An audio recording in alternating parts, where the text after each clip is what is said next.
इसके बाद मोहतरम साजिद सवाल कर रहे हैं, कुर्बानी के जानवर की हड्डी बेचना कैसा है। इस पर भी क्लिप बना कर दे दी है कि कुर्बानी की हड्डी बेचना जायज़ नहीं है। अगर कोई शख्स कुर्बानी की हड्डी बेच देता है तो वो जो रकम हासिल हुई है उस रकम को सदका करना लाजिम है। तो लिहाजा आप कुर्बानी के जानवर की हड्डियों को खुद ना बेचें, आप किसी ज़रूरतमंद को हदिया कर दें, वो बेचे और वो बेच के इस्तेमाल कर सकता है। इसके बाद मोहतरम बिलाल कुरैशी सवाल कर रहे हैं, मुफ्ती साहब किसी बहन का सवाल है, मेरी पॉन स्लीव्स होती हैं, कलाई नज़र आती है नमाज़ पढ़ते हुए, तो क्या मेरी अब तक की नमाज़ें कबूल नहीं हुई हैं, प्लीज़ बताएं। सवाल अगर ये भाई का है तो क्योंकि उन्हें मुझे बहन का सवाल लग रहा है इसलिए कह रहा हूँ। अगर सवाल मर्द का है कि पॉन स्लीव्स होती हैं, आस्तीन छोटी होती है, तो मर्दों की तो नहीं होती इसलिए नहीं लग रहा है। मर्दों की तो आस्तीन काफ़ी बड़ी बड़ी होती हैं, टी शर्ट की भी और शर्ट वगैरह की भी, कुर्ते की भी।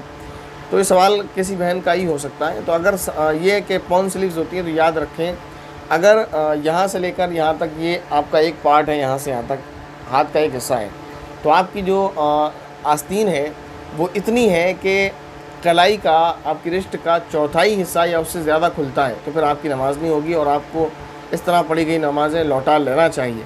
लेकिन अगर जो खुल रहा है वो चौथाई से कम है, ज़्यादा नहीं है, आस्तीन इतनी बड़ी है कि खुलने वाला हिस्सा जो है चौथाई से कम है, तो फिर आपकी नमाज़ हो जाएगी। लेकिन अगर आप ये कह रहे हैं कि आपकी पॉन स्लीव्स हैं लेकिन उसके ऊपर आप दुपट्टा पहन लेते हैं जिसकी वजह से कलाई नज़र बिल्कुल नहीं आती है, तब भी आपकी नमाज़ दुरुस्त है, तो फिर परेशान होने की कोई बात नहीं है।